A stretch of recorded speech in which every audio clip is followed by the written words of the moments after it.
The next episode of The Commercial Break starts now.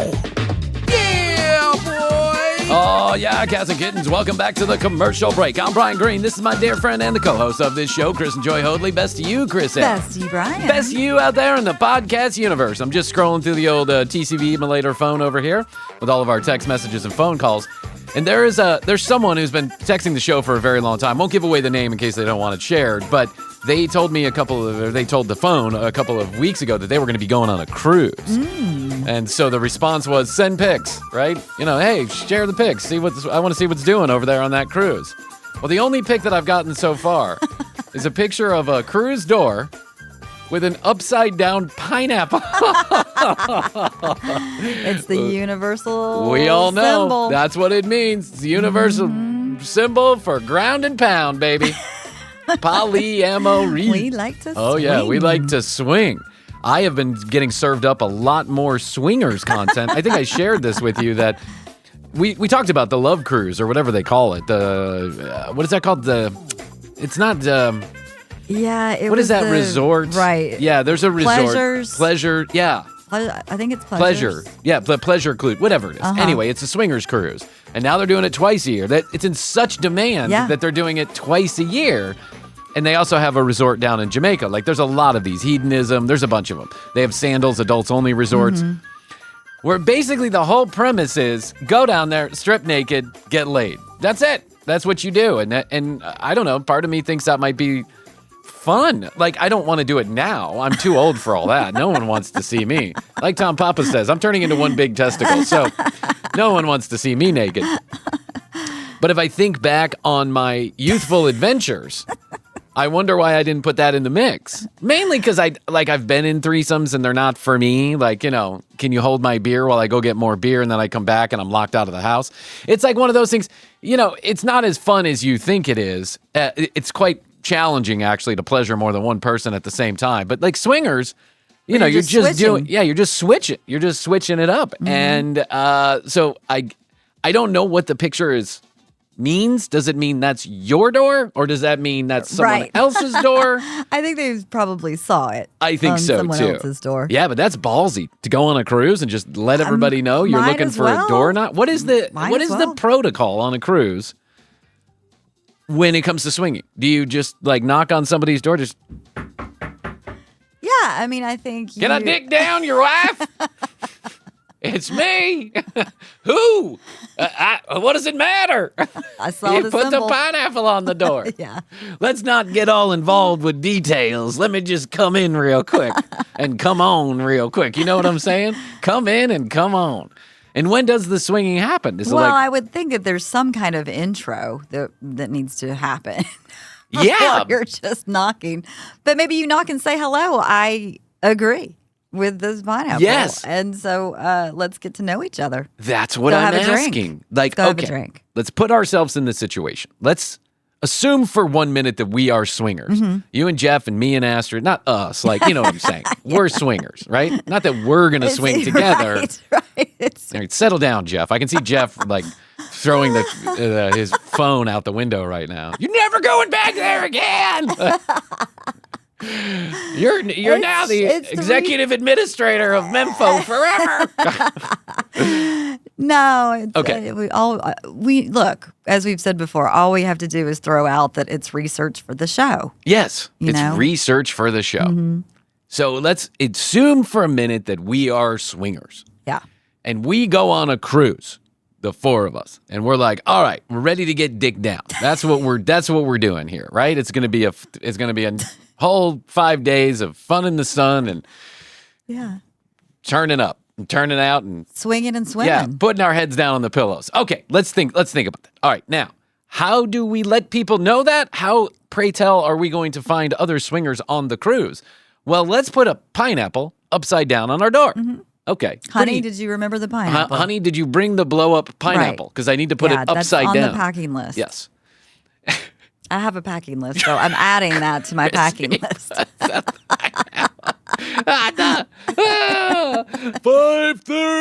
5:30. So, on a cruise ship, you've never been, but on a cruise ship, it's all interiors, no exteriors. There's no windows. Like I've seen other swingers who do things at like motels, hotels, or resorts. There's windows, big windows in the front of the hotel, right? And, of the hotel room, so you can just open the curtains. Right. Like those old Motel 6s where you open up the curtain. I saw one at like a Holiday Inn in like Iowa somewhere. Yeah, imagine that. I saw one time too in San Diego. Oh, you did? Yeah, it was crazy. I was there for this convention. And there was a swingers convention going on? No, I was there for another convention. But at the hotel we were staying at, as my boss and I walked by, there was some, peekaboo. Oh, they had the curtains Yeah, open? Yeah. You know, there was, for the Super Bowl last year, which was in Vegas, right? Yeah, it was in Vegas. Every other year it's in Vegas. That's true, because it's hot and that guy paid $1 billion for that place. And now they always have it in warm weather. It's like Atlanta, Tampa, Superdome, Vegas. Atlanta, Tampa, Superdome, Vegas. Okay, so it was in Vegas. Was it somebody was playing, not Rihanna, but somebody was playing inside one of the, I think it was in Resorts World, like that huge facility, that huge mixed-use facility they have in Vegas that's kind of newish. And there's hotels that overlook the stage and the concert area. Well, one keen-eyed person with a very powerful cell phone saw that, like, on the 3rd floor, the windows were open in the hotel room, the curtains were open, and some girl was getting double downed. Like, okay, 2 guys, one on each end. Okay. And they scrolled in, and it was a really funny reel because everybody started noticing, and then everybody was pointing their phones up there, just taking it. Anyway, okay, so, some of these places, like, they have areas where, it's like you go to a swingers conference. I've seen the Instagrams. You have a meet and greet. You have a dinner together. You go to the beach and, Pick your partner. Pick your partner. But in a cruise, there's no windows where you can look in. There's just a peephole, like most hotel rooms, just a peephole. What is the minutia? You're putting a pineapple on your door. Is that like protocol for the swingers community? You just knock on the door. Hey, I'm here. I'm up for it. Look at me. I'm up right now. I'm hard as a rock. Flagpole's up. Let's go for it. Or I don't know. Like, I'm just wondering. That seems. I mean, the way I picture it to go is that they've let it be known. Yes, they're into it and they're looking for partners. So the way I'm picturing it is like, yeah, maybe there's a knock on the door, but it's not so much like, hey, let's go, let's have sex right now. Hey, do you want to have dinner with us? It's yes. Hey, do you want to come on the excursion with us? Let's have a drink. Yeah. Hey, do you have any pictures of your wife disrobed? Yeah. Yeah. Or you like wait outside the room until they leave for dinner, and then you're like, hey. Yeah, exactly. Yeah. And in the swingers community, is it gauche to be like just a dude? Like if I'm, let's say that Brian's a swinger and he's on vacation, but Astrid's not. I'm just the swinger in the family. And I'm on vacation with the fam, and I'm doing my midnight Disney walk around the ship when no one else is there. Yeah, my walkabout, where security's getting nervous about the guy with multiple cameras around his neck is taking pictures of every piece of architecture in the building. I'm doing my walkabout, and I see the pineapple, and I go, well, kids are asleep. Why not knock on the door, see what's doing? That I don't know. Yeah. I know that when I went to a swingers party, a sex party, that it was not okay to come in alone as just a single guy unless you had been pre-approved by the facilitators of the party. In other words, you just couldn't walk in there as a single dude. You had to bring a female, or you had to be on a list of special approved dudes. And what is approved or not? Like, do you have to send pictures? Do you put in a resume? Do you have an application process? I would imagine you would want to keep the creepers out. Yeah.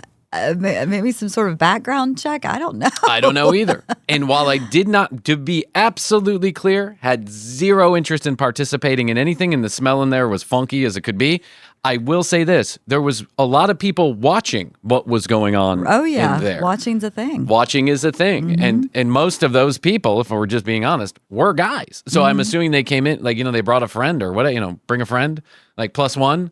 You go to the swingers party +1, I guess. Yeah. And then you say, hey, you do what you want to do. I'll be over here creeping or having sex or whatever it is. This is just all this just fascinates me to no end. It's so fascinating. Far removed from anything that I know or would want to know that, I just am interested in all the protocols. So if we almost had a swinger lady. If you remember this, remember Clubhouse? Yes. Does anybody remember Clubhouse? Well, no, how could I forget? It's still a thing. There is still an app out there, Okay. Clubhouse. It looks like it has turned absolutely ratchet. Like, I don't know what's going on in that Clubhouse now, but it's like weird. It's all... God, it was on such a high. Yeah, I know. It was like the thing that was going to take over the world. We were hearing valuations and IPO talk and the whole thing. They were valued at $1 billion at one so point. Nuts. They got like $120 million from the same people who seeded Facebook. You know, Martin McCanny and Maskell or whatever those fucking guys' names are. Simon and Schuster. I don't know. Something. They were absolutely on a tear for like 3 months. I have never seen a tech platform, and I'm sure there's been lots of them, but I have never been involved in any tech platform. Well, actually, that's not true. I was once involved in a tech platform that got funded once, and then it just literally died. Yeah. Literally. That's a different story for a different day. But that thing took off during the pandemic. Like a rocket. Like a rocket. There were, I got an early invitation, probably 3 months after it, like they started inviting other people outside of the founders. The old early circle. invitation. The old early invitation. Exclusive. Yes, I got one from club. Allison Hare. Never forget. She said, you got to do this Clubhouse thing. I said, what is it? She said, it's live podcasting. I said, oh, live podcast. It's like a radio show. You have people, and I had no idea what she was talking about. Just join and see. And then I see, and then I go, oh, that is interesting. And then pretty soon, 5 times a day, I was on there doing Yes, you shows.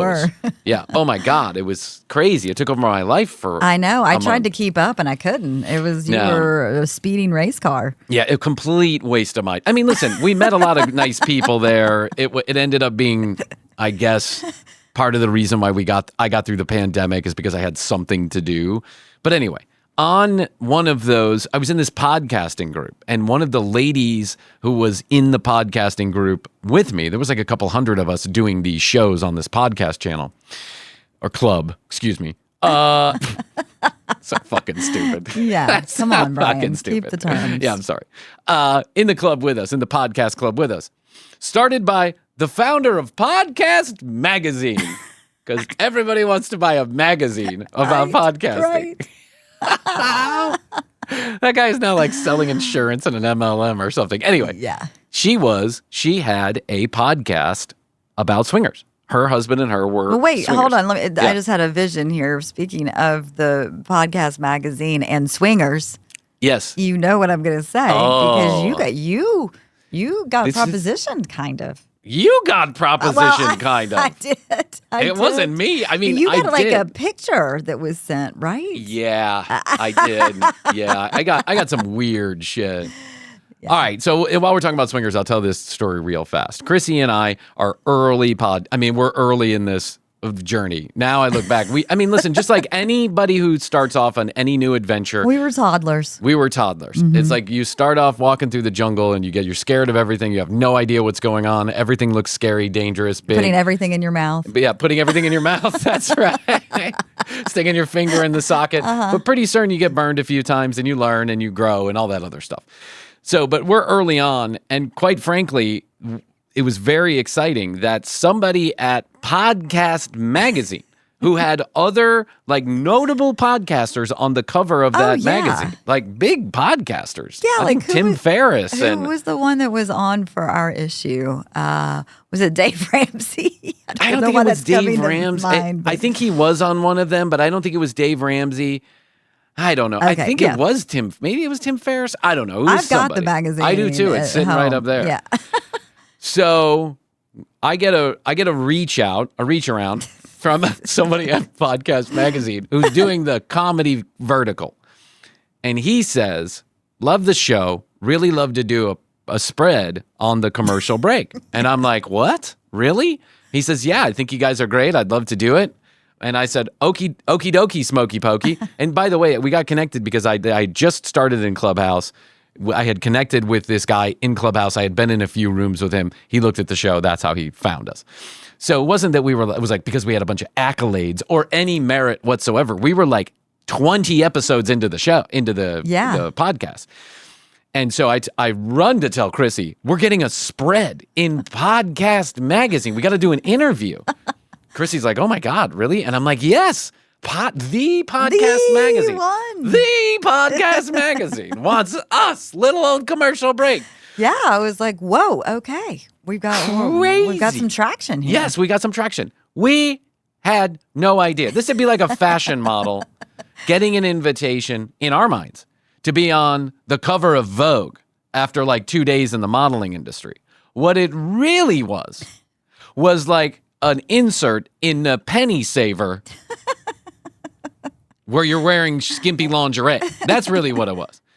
So the guy says, hey, we got to do an interview, be about an hour long. Can I get both of you guys on a Zoom? I got some questions to ask. That's where I'm going to, that's the basis of the article.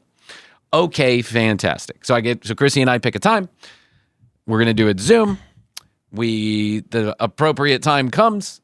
I cannot get on Zoom because I got to update. Of course, you have to always update on your Zoom. Every time you have an important Zoom and you're 1 minute late, you have to update because that's how fucking Zoom is. So I'm updating. And when I pop in, Krissy's like, oh, okay, yeah. And I can already see that something is making her uncomfortable, but I'm not really sure what it is. But the guy who's doing the interview is like, yeah, she's going to love you. I mean, she's going to love you. Where are you at? Where is that? Atlanta? Yeah. I think we can make it out there. Well, he was telling me before you got on that he and his wife had looked at my picture and really, really liked what they saw. They liked what they saw, and they wanted to know if Krissy would be up for a little, hey, how's your sister? Out there in wherever the fuck he was, some arid plains, like, Arizona or something.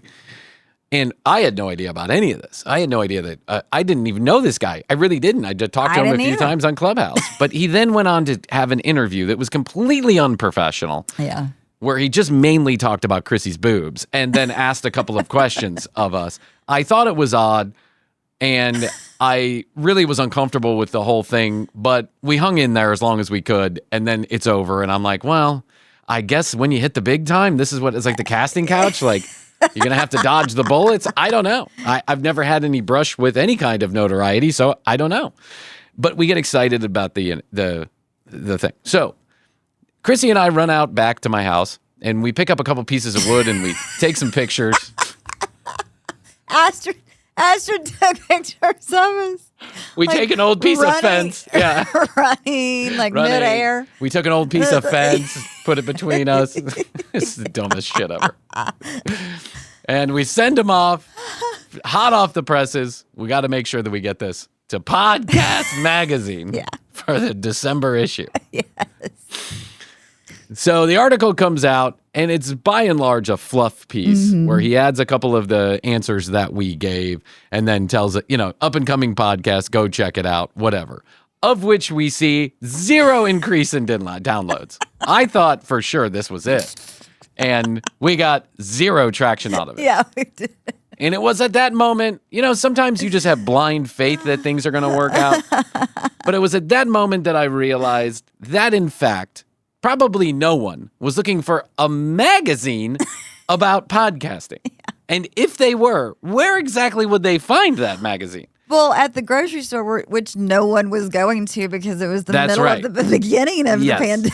And when I learned that it was distributed in over 50 locations, most of which were like really terrible gas stations, and they eventually just given away for free at podcasting conventions. Yeah. I realized that this was not all it was cracked up to be. I had no idea what Podcast Magazine was. It was brand new, quite frankly. It only had like 6 issues before us, and it only had 6 issues after us. It had 12 issues. It was a terrible idea. Who puts together a magazine about podcasting? Put together a podcast about podcasting. Well, the hunt wasn't over for this guy, because then all of a sudden we start showing up on their Hot 10, Hot 50, the podcast Hot 50. Like Casey Kasem's Casey Kasem's. He has a countdown about podcasts. A podcast that's a countdown about podcasts. Yeah. And it like plays on some streaming radio station no one can find. It's like, whatever. I can't stop laughing. It was terrible. About all of this. Yeah. And what he would do is he'd take clips of the top 10 podcasts and he goes, now coming in at number 9, it's Bryan and Krissy with the commercial break. Laughs and gaffs are all a mass. Here's Bryan and Krissy get together each Tuesday, because they only do it one day a week. Once a week. Yeah. Each Tuesday to make you laugh and giggle. Here's a little clip from the blah, blah, blah. And they do that clip, and it's so fucking terrible. You can't even imagine. We get 0 downloads out of it, but this guy wants to get Krissy in bed. So No, I didn't. I never talked to him again. you never talked to him again. No, I did. You did. Yes, and I quickly realized he's not somebody I want to have anything to do with. All right, so Krissy and I finished this interview. Magazine comes out. It's glossy. It's slick. It's got 3.5 pages dedicated to the commercial break with our dumb pictures in there. I mean, if you can find a copy of Podcast Magazine with the commercial break in it, I would grab it because it's probably going to be worth money for all the wrong reasons someday.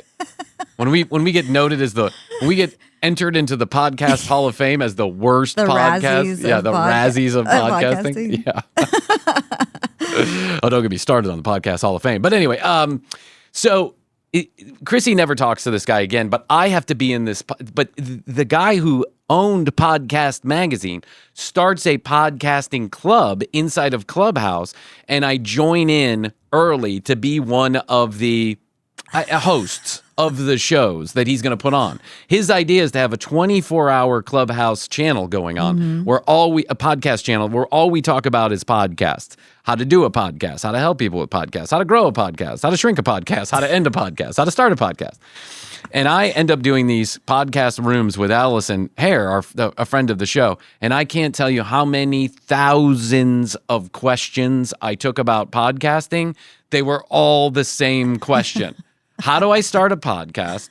Or how do I get an audience for my podcast? How many different ways I could answer that question, I have no idea. But I answered it over and over and over again. And I'm glad I helped some people, and I probably hurt some people. I'm really sorry. I don't know. I was there. I had fun in the moment. It was something to do, but you get it. But I had to interact with this guy who had interviewed us because he was in the same podcast club. And he would pop into my rooms, and I would, have to pull him up on stage because he was part of the group. Yeah. The waving hand. Hi. Yeah, the waving hand. Hi. Because he would raise his hand. Because part of the rule of the group was if someone else, if one of the other hosts popped into your room, you had to pull them up on stage. Maybe you didn't have to open their mic. You could just keep them on mute, but you had to pull them up on stage.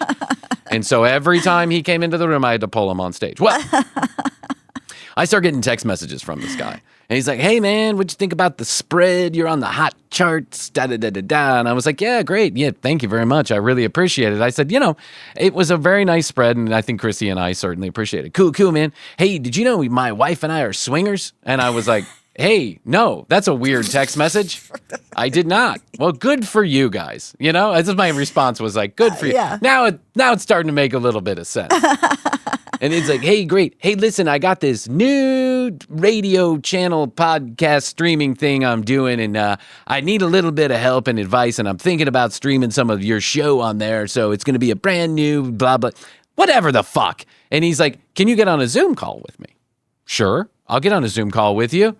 You need some help if you're thinking about distributing the commercial break. Well, right. It was the bait. Of the commercial break. I want to feature you guys again. It ended up being 45 minutes of him talking about how many his swinging life, including and up to his wife making appearances on the Zoom, him talking about how great her tits were. I mean, it was really uncomfortable. And I was like, well, okay, thanks very much. Gotta go. I was just trying to be polite. It wasn't anything like, it wasn't like in your face immediately. It wasn't sexual assault by any means. Right. But it was suggestive. Very suggestive. Very suggestive. Okay. Great, wonderful, fine, dandy. I'm done. Okay, now I'm done. But the guy still has my phone number. And I can't just turn him off because he's in the same group I am in. So it's all this blah, blah, blah. And we're in a WhatsApp group with 300 other people where they all bitch about, my room only lasted 45 minutes today. Whatever. It's like 55 children. All of Allison and I were like, what in the world is going on in this group? Who knew? This was going to be so childish. Some people were cool, like anything. Some people were cool. Some people had big egos. Some people, whatever. So one day I wake up, and this is smack dab in the middle of every lockdown. There's nothing to do. There's nowhere to go. And I got a text message from this guy. And I pop it open, and it's a picture of people in a topless people in a hot tub. The hot tub, yeah. Yeah. Guess what we're doing tonight? Right. Wish you were here. With like drinks. Yes, with drinks yeah. and tits and wish you were here. Wish you were here. What? My wife says hello. I paid $30,000 for those. Check them out. Okay, all right. At that moment, I didn't care that he was in the group. No. I had to block him. I just blocked him. Listen, it takes all kinds. And I'm not here to judge anybody's life. And if that's what you want to do, that's what you want to do. Cool. You don't have to send pictures. It was clear from the beginning. If I didn't make it clear, it should have been clear from the beginning that was not for me. Me and my wife were not going to be sending back and forth pictures or making any road trips out to the Southwest Plains to have doodle ditty time with, this Hot tub time. 60-year-old dude and his wife. It's not going to happen. But there's a point where you just got to draw the line. Yeah. Like if you're a swinger, you can be a swinger, and I don't feel uncomfortable about you talking about it. Feel free to talk about your swinging. But make sure it's the right conversation at the right time and that it's an invited conversation. And certainly don't send pictures of your wife topless when no one asked for them. Right. That's weird. It's weird. I think they were desperate to find partners. As that goes into something else I know I texted you about the other day saying there needs to be a PSA about sending dick pics. Yes. Like you have to have Did you get a dick pic? No, it was a friend of a friend and it was a thing. Anyways, the dick pic, first of all, just don't send the dick pics unless to somebody you're not with. No. And without pre-authorization. You say, would you like to see a pic of my dick? And they say yes, then you're good to go. Yes. Or if the other person says, can Send I me see a a dick pic? pic. Yeah. That's right. Then you're good to go. Those are But not any other way. I agree with you wholeheartedly while we're talking about swinging and sex and all this other stuff. I know it's, at least for a while there, all the rage was dick pics, right? Everyone was getting dick pics. Everyone was sending dick pics, dick pics, dick pic, dick pic. But Krissy's right about something. And this isn't an old man. This is not Bryan old man talking. This is just like general It's just etiquette. life etiquette, Yes. right? And it goes both ways, by the way. It Not does. just dicks. And I'll share a story here in just a second. But you invite that conversation or you're going to know when the right moment to send the dick pic is. If you guys are having text sex, or as my mom likes to say, sex Mexican. If you guys are having sex Mexican, then it's completely appropriate if pictures are being exchanged or words are being exchanged. You'll know when the right time to send that dick pic is. Uninvited dick pics, and then asking for a response is completely it's uncool. Not to mention, you're sending your fucking dick out there to the world to someone who didn't ask for it. They have all the right in the world to go send that picture to other people. And listen, I'm sure some of you are impressive. I'm not. I would not dare do that. No way. But maybe some of you are, and maybe that's okay with you. Cool. Even if you've got an impressive package. Yeah, don't assume. Don't assume, right? Wait for someone to ask for it or ask for it. But don't do that like on the third conversation, You guys haven't even been out for coffee yet, and you're like, oh, see a pic of my dick? No one wants to see a pic of your dick. Yeah. Let's be honest. Dicks aren't the most pretty things in the world, right? God made women beautiful, and God just stuck a stick on the front of us that turns ugly and weird. Just don't do it. Just don't do it, okay? It's not the right time. It's not the right place. Without pre-authorization. I'm calling it pre-authorization. That's right. One time, I was at a party. I was at a birthday party, and a girl that you and I know together, her and I were sometimes not on and off again, but sometimes we were like friends with benefits sometimes. And, we spent a lot of time together as friends and then a little bit of time together, fooling around. It was just one of those, it was a situationship, I guess is right what it was called. Well, but we had never been like the kind of like sex, we'd send like, nudes or anything like that. Like if we were drunk and if we wanted to fool around, we fooled around. Most of the time, we were just friendly with each other and went out to places. But one night, I was at a party, and I'll never forget. I'm at a party, phone dings, ding, ding, ding, and I'm around a bunch of people. And I open it up because we had never, ever before, ever sent any kind of offensive text messages. I thought this was going to be like, hey, where are you at? Hey, you want to meet up later? Hey, what you doing tomorrow night? And I open it up, and it's some of the most graphic photographs you have ever seen in your entire life of her. Like, the inside of her. And I was like, whoa. And I'm sure everybody around me some people around me saw this. Like, it was clear what it was. And I was like, whoa, yeah. Where did that come from? No no preface, no prologue, nothing. Just those 3 or 4 photographs. And I was like, wow, that's weird. And I didn't text back for a while because I thought, I can't even open the phone. Yeah. Like, I got to be careful. I don't know who was around. Yeah, I was nervous. So I didn't open the phone for a while. And then like an hour later, when I was leaving the party, I opened the phone. I had silenced the phone. I opened the phone and there was like 20 text messages. I'm sorry. Is everything okay? Did I do something wrong? God, and I was like, I feel for you. No, everything's fine. It's okay.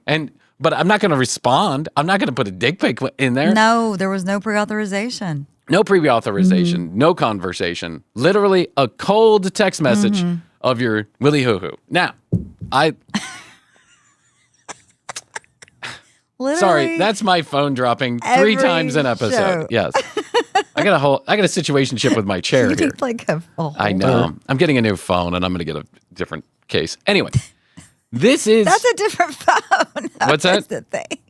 This is a different phone? That's the studio phone. Oh, the studio phone fell? Your other phone is. Oh, my other phone fell too. They both fell. I put them on next to me on the chair, and then they slide off because these chairs are just like, soft, and they just boom, and then they sound like a bomb went off in the microphone because it goes right up through the microphone cage. So my point is, don't send unrequited nude photographs to anyone for any reason. Unless it's one of those guys who text you and they're like, hey, like I got a text message the other day. Hey, did you finish the art piece yet? I'm really excited to see it. It was from someone I didn't know. Yes. And I sent them a picture of an elephant penis. And I go, I think it's coming along.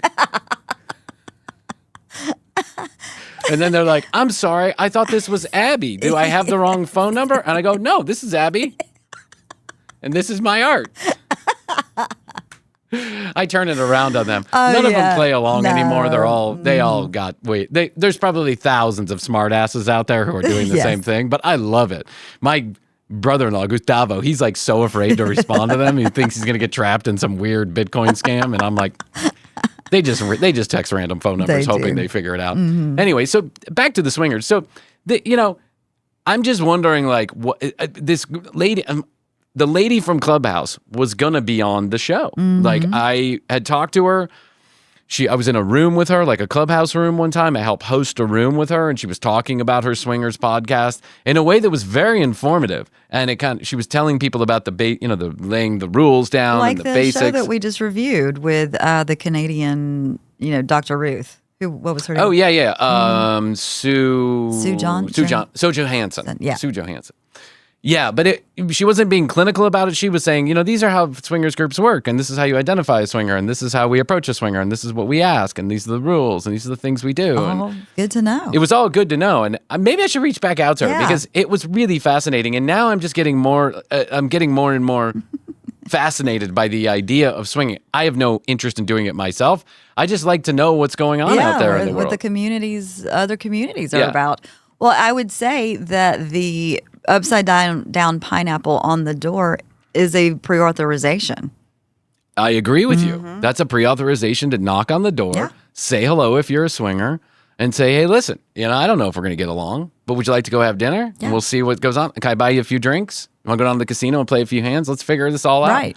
Yeah. So, and I think it's very brave of someone to just put an upside down pineapple on the door, not knowing if anybody else... Might as well go for what you want. Yeah. And listen, there's also the very real possibility that on this particular cruise, there's like a coordinated swingers group that's out there, and they all put the pineapples upside down on the door, and that is pre-authorization to say, I know what you're up to.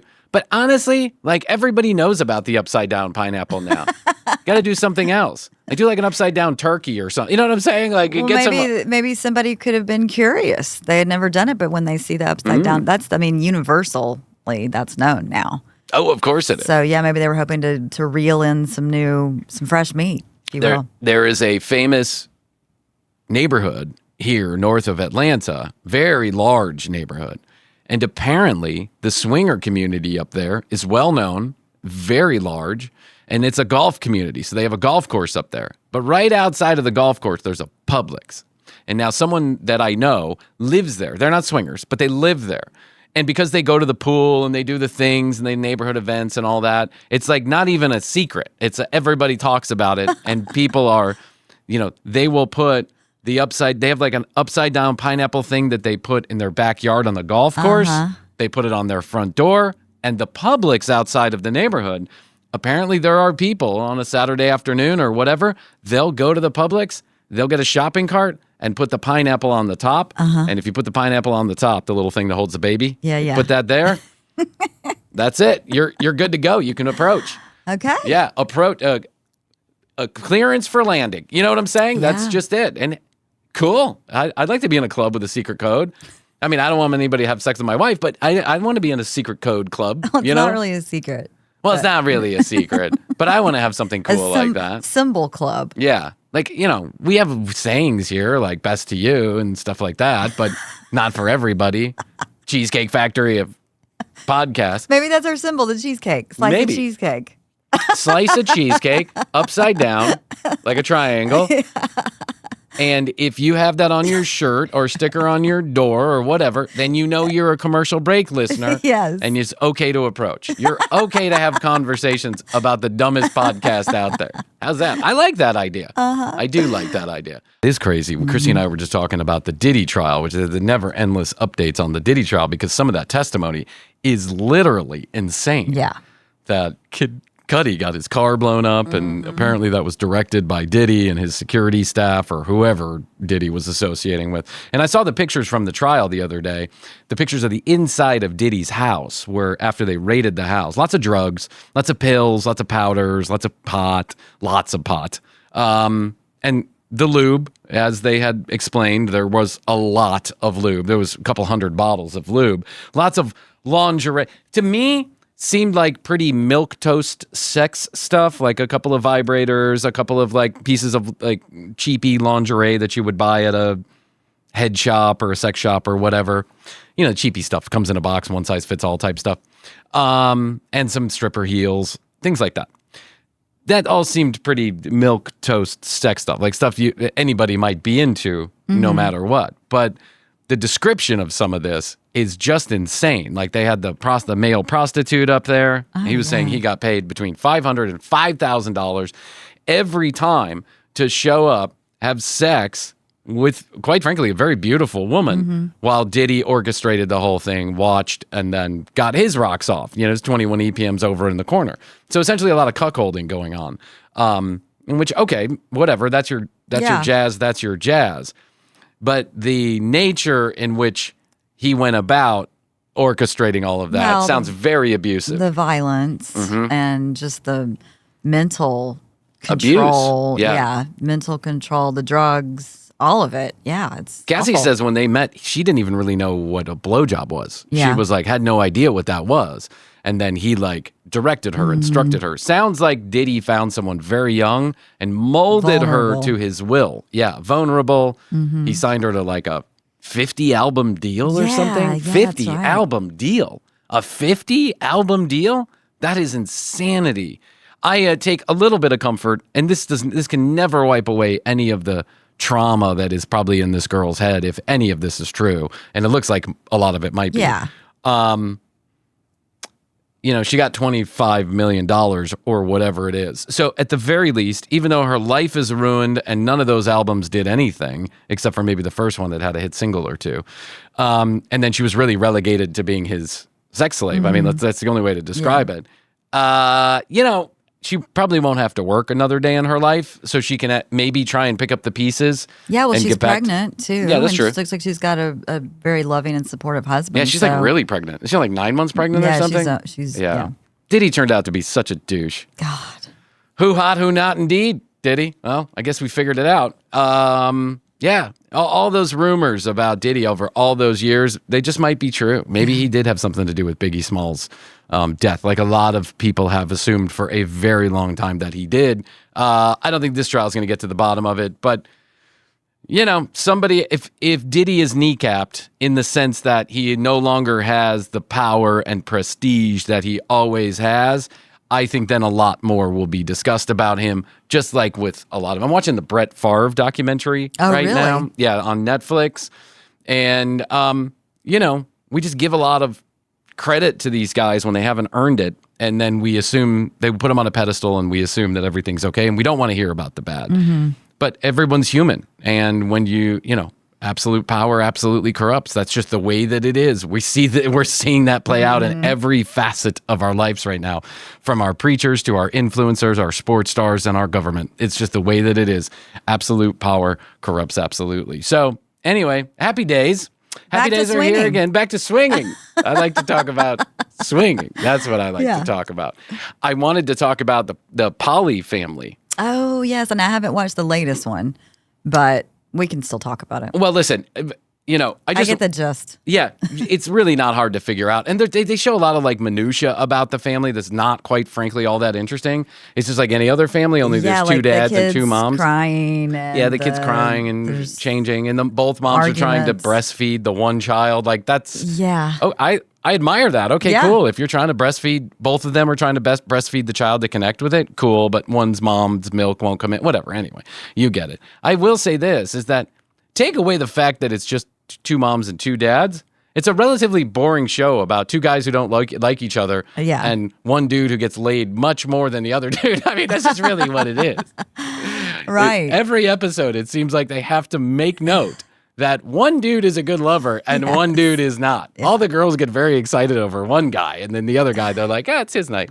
It's kind of funny. If you get a chance to watch Poly, if you can stomach it, and in the sense that there are long periods of very boring, punctuated by a few interesting things. I don't think this thing gets a second season because, quite frankly, it's not that interesting. Yeah, I agree. It really isn't. Well, I've gotten over the shock of two dads and two moms. It wasn't that shocking in the first place, and we watched that video. I'll tell you what is shocking, and we'll talk about this a little bit because we haven't talked about TV in a while. I did get a chance to pick The Pit back up. Have you seen all of The Pit? Yeah, we watched it all.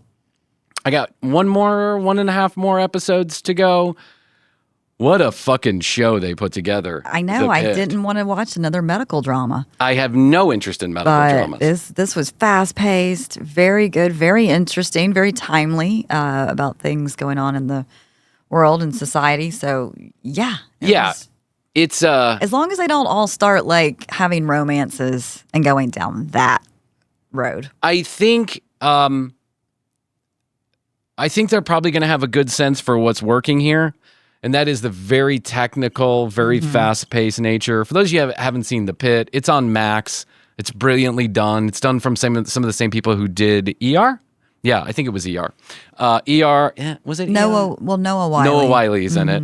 And he wrote it and helped put it together with another executive producer of ER. As a matter of fact, they're being sued by the people who created ER, saying they stole the material. Yeah, but ER is the medical drama on a major...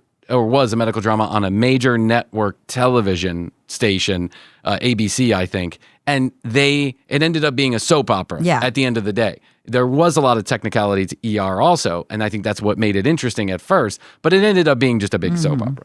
This is far from that. This is not a soap opera.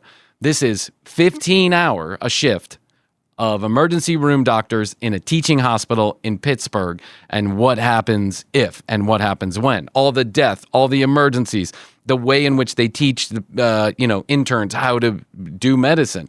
It's very fascinating and so well acted because it's not overacted. It's just done really nicely, right? And I say that nicely. I mean, it's just like it's so at times muted that it's easy to see that this could be an emergency room anywhere in America.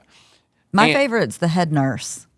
The head nurse is great. I love her. Yeah, she's great. She's got a great attitude. I think Noah Wiley in this is brilliant. Well, he is, yes. And I never have paid attention to Noah Wiley, but I think he's very brilliant in this. And I just ended one of the episodes last night with the scene where he gets very emotional. And I got emotional with him. I was like, it's easy to see how if you're an emergency room doctor anywhere in the world, but especially here in the United States, how crazy it must be to do your job on a daily basis. Not only do you have to worry about the emergencies that are literally happening in front of you, life or death, you're playing God, and you don't always get it right, and you can't always get it right, and you're going to lose some of the people that you're trying to work on in the moment of the moment they most need you to do your job 100% correctly. Sometimes you just can't do that because none of us can do that. We're human. We're fallible, right? But then also to deal with all of the other bullshit that comes along with medicine in America in 2025. Very difficult to do. You have to navigate, budget cuts and insurance and, Medicaid and Medicare and all this other stuff. And I think they do a good job of highlighting some of this stuff without making it overly politicized or one way or the other. They do a really good job. And The Pit has been picked up for season 2 and season 3, I believe. Oh, I'm sure. And so please get the fuck to it because I want to see more episodes of The Pit. That's the one thing that the streamers sometimes that bothers me is that it can be a long period of time before you get the next one. But hopefully Max, being a television station first, will understand is that you shouldn't go, years before the next season comes out. See. You have to satiate Brian's palate for medical dramas. Now, I'm into medical. I'm a medical drama guy. Never thought I'd say that. But here I am, medical drama kind of guy. You know what I'm saying? And you know what else I'm seeing? I'm seeing a lot of is that sex sent me to the ER. I was just about to bring that up. Speaking of sexualness and ERs. Sex brought me to the ER. Yeah, sex sent me to the ER. And I've heard doctors too that have reached out to other, podcasts and things saying the craziest stuff. Yeah. And what not to do. You should definitely not put a light bulb in your ass. Butt. No. Yeah. That seems like pretty common human brain, human stuff. But you never know. It's 2025 and you never know. And people are into weird shit, right? But this show, Sex Sent Me to the ER, and I only see little bits and pieces of it because it's on at 2:00 in the afternoon. Oh, I was going to say, what is the regular schedule? I don't know. Show? I have no idea. I really don't. But I know that it's on in the afternoon, so I don't watch it because I don't want my children watching. As a matter of fact, I walked in one day, it was on, and one of my daughters was sitting there playing, and there's this graphic description of something, and I'm like, whoa, what is this? And then I was like, oh, that's interesting. Let me turn it on in the other room where she's not. It's very interesting, but it's all real. Mm-hmm. And a lot of times the doctors, so it's a reenactment of something that actually happened. And a lot of times the doctors who saw the patient are actually in the program. Oh, they are? They're the actors. Yeah. So it's really, interesting. And it made me think, this is The Pit, just real stories. That's it. That's all it is. It's just a real story. So very fascinating stuff. I think The Pit, if it doesn't win awards, I don't know what wins awards, but it should win awards because it's very good. And I'm almost sad to watch the last episode because what do I do then? Where do I go then? Have you watched The Studio? I have not watched The Studio, but I've heard a lot of people talk about it. It's good. I mean, it's interesting. I've read a lot about it. It's interesting and based on true things. True in things Hollywood. that happened. Mm-hmm. I did read Bryan Cranston was talking about he's a studio head and he was supposed to give a speech in Vegas and he ended up taking ecstasy or something or getting high on cocaine or whatever it was. And then he has to play this kind of fucked up, or was it LSD or shrooms? I can't remember. It was shrooms. Okay, shrooms. Okay. And then he has to play that. Yeah, we've got one more left, and then I think that's it. That's it 10. For the season? Yeah. Oh, wow. So get caught up on it. There's 30 minutes, too, so it's easy. Okay, text in, what are you watching? 212-4333-TCB. I'm so fascinated to hear what other people are watching. Yeah. We're missing stuff. I know we are because there's so thousands. much. There's thousands of television shows. Thousands and thousands, and I can't possibly make it to all of them. No. But I am looking for, here's one I'm repeating, Tacoma FD, which is the stupidest comedy show you've ever seen about a fire department in Tacoma, Washington. And it was on True TV, I think, for a minute. Now Netflix has picked it up. It's got 4 or 5 seasons. It's a terrible comedy show, but it's funny because it doesn't try and be anything but a terrible comedy show. It's from those same guys who did Super Troopers. Do you know what I'm talking about? Like the Squirrely Chameleon group or whatever, the improv comedy group. It is so dumb, and I love it. I hope they make thousands of more episodes of Tacoma FD, because when I go to sleep at night, I don't want to watch anything particularly brain straining. Right, I get what you're saying. I do that in the shower or here in the studio. You need to finish Gemstones.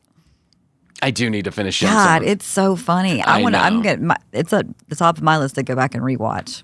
If I don't see Walter Goggins in every third reel on Instagram right now, he is having his moment. He really This is his moment. between White Lotus and Gemstones. Yeah. I hope that Walter, my old buddy Walter Goggins, I hope that he is enjoying his moment in the sun. Didn't I think he just? he is. Didn't he just the host Saturday Night Live too? Did he? He did. Okay. Yeah. And I read a review about it. It said he wasn't really used all that well. But it's this guy who does these reviews. He's really hard on Saturday. He never gives Saturday Night Live more than a B-, like ever. I'm not even going to name the magazine. But it's like, obviously, he's just pining for the old days. Yeah. Everybody's always pining for the old days on Saturday Night Live. That's the way that it goes. Yeah, it has to evolve. It has to evolve. It has to move on. And I get it. We kind of got spoiled with Sandler and Spade and Chris Farley and Will Ferrell and, Tina Fey and all those. There were some great characters, but some of these, but we have Bo and Yang. Mm-hmm. We have Bo and Yang. Mm-hmm. We have somebody. We've got Bo and we've got Colin Yost and oh my God, Michael Che? Michael Che. Yeah, Sorry. Michael Che. I was about to say Che Guevara. He's not Che Guevara. He didn't overthrow the Cuban government. Michael Che, who I made a comment about on a post that Saturday Night Live did. And I said that they probably are the best Weekend Update hosts ever. They're really good. They're really good. Mm-hmm. And for a while, I thought these guys are good. Then I thought these guys are great. And now I think they might be the best ever. That's my personal opinion. Mm-hmm. I put that comment up there and it got a lot of response. People were like, absolutely. Like, yes, that's correct. And because I think it is. Name another Weekend Update person that was as good as those two have been. And there have very rarely been two of them at the same time. I can't think of one. Dennis Miller? Yeah, he was interesting. But is he the best? No, he's not. Well, Chevy Chase started it, right? What's that? Was he the first Chevy Chase? I think Chevy Chase was. But Chevy Chase didn't last very long on Saturday Night Live. So, and while we're speaking about TV, one more note, and some of you have already written in about this, and thank you, but there's no thanks needed. R.I.P. George Wendt. Yes. Norm from Cheers. Norm. I put a little, a little tribute to Norm at the beginning of one of the episodes this week. George Wendt died at 73 years old, I think he was. George was Norm on Cheers. Cheers is one of the best television shows that has ever been. I was very young when it came out. I was very young when it was around. But it ran for so long. It ran for like 9 years. Yeah. And I mean, what iconic characters and topics and things that are still relevant today. I could go back and rewatch that show. I mean, not every one of them because there's so many. Yeah. But if it was playing on TV, I'd watch the episode. We went to a bar in Greenville. We went to a restaurant, but it had a bar. And the bar had a couple of TVs. And on that TV was playing back-to-back-to-back Cheers episodes. And they had the volume up so people could hear it, right? Wonderful restaurant, by the way. The food was delicious. Just a little out-of-the-way Italian restaurant. And so I made mention to one of the people that was working there. I said, oh, that's interesting. You have Cheers. And there was like a bunch of young people. So like brunch time on a Sunday. A bunch of young people sitting at the bar, and they were all staring at the Cheers. And they go, everybody loves it here. We all watch it all over and over again. Yeah, we can't get enough one of those it. shows. Yeah, and they said, you wouldn't believe it. It's a college town. All of these kids, just they all come in, they watch Cheers. They love it. It is one of those shows that you have never seen if you're too young to know what Cheers is, or you're too young to have that in your I guess, ether. You need to put that in your ether because it is so funny and so well done and so classic. It's just one of those shows you need to watch at least one time in your life. It's like Seinfeld. It's like Curb Your Enthusiasm. It's like Seven Little Johnstons. You have to put all of those shows in your ether. But Norm, the character Norm, is a big part of that show. His one-liners and his kind of philosophy on life and that gadfly, barfly kind of personality that he had, always a beer in his hand, always jolly, always quick with a joke, is a character that resonates with everybody because I think we've met that person in our life. And a lot of times he would open the show. Like the show kind of started with Norm walking in the door and everybody yelling Norm. Yeah. He'd throw out a one-liner. And that's how a lot of these episodes started. He was a big part of my childhood because not only did I get this, like, was I alive and aware during the end of its run, but then it ran on reruns forever and ever and ever. It was always on somewhere, and my parents loved it, so we watched it, and I loved it, and Norm, he had a place in my heart. So George went, R.I.P., buddy. Thanks for all the laughs. And the funny thing is that George wasn't in a whole bunch of stuff beforehand, and he was almost not in anything afterwards. He did a couple of like reality shows and like documentary style shows. Yeah, like I think he was in that How Beer Built the World or How Alcohol Built the World or whatever it was. Yeah, that show. I think he was like a commentator in that show. I think he did a couple of other things. I think he did like some local stuff up in Chicago. He was certainly on Saturday Night Live a few times doing his Bears guy, da Bears. But he really largely just did Cheers. And hey, listen, you could probably live on Cheers money, I would imagine. Yeah, I would think so. But that character Norm has a place in my heart. I know, me too. I think it was formative in my comedy, the way that he would just throw out those one-liners. So I'm still not nearly as funny as anybody on Cheers, but go watch it. Do yourself a favor. I'm really sad. I wish there was a Cheers of 2025. I wish we had a show like. I wish anybody gave a show a chance to go 9 or 10 years. Do you know what I'm saying? Yeah. But not today. We're all too busy trying to find another partner to cuckold.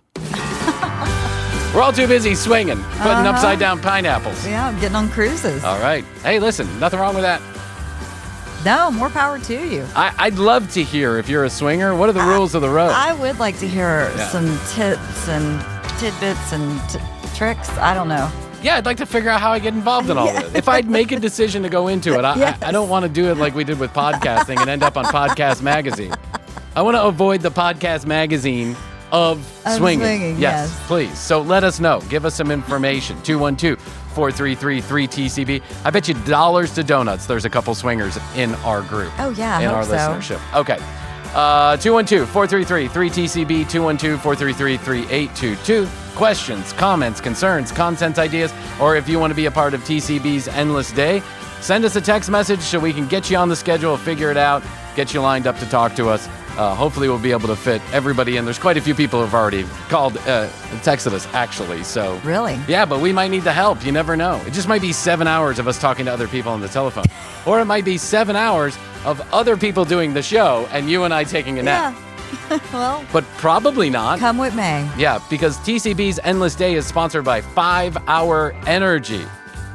And you can go to 5hourenergy.com to get special flavors, hot sauces, all kind of stuff that they make. Check out 5hourenergy.com when you get a chance. TCBpodcast.com, that's where you find out about Krissy and I, all the comings and goings of the show, all the audio, all the video. It's right there at TCBpodcast.com. And your free TCB sticker available on the Contact Us button. Hit the drop-down menu. It says, I want my free sticker. Give us your physical address. We will send you one. Don't worry about it. We'll cover the cost. What is it? $6.25 for a stamp now? Cheap. Okay. And I don't even think we have a post office anymore, actually. I know. I don't think so. I don't think we have mail service. If we do, it's not going to last for long. I'm surprised every day it shows up, honestly. I'm surprised that we're still functioning as a society. Add the commercial break on Instagram, TCB Podcast on TikTok, and YouTube.com/The Commercial Break for all of the episodes on video. The same day usually they air here on the audio.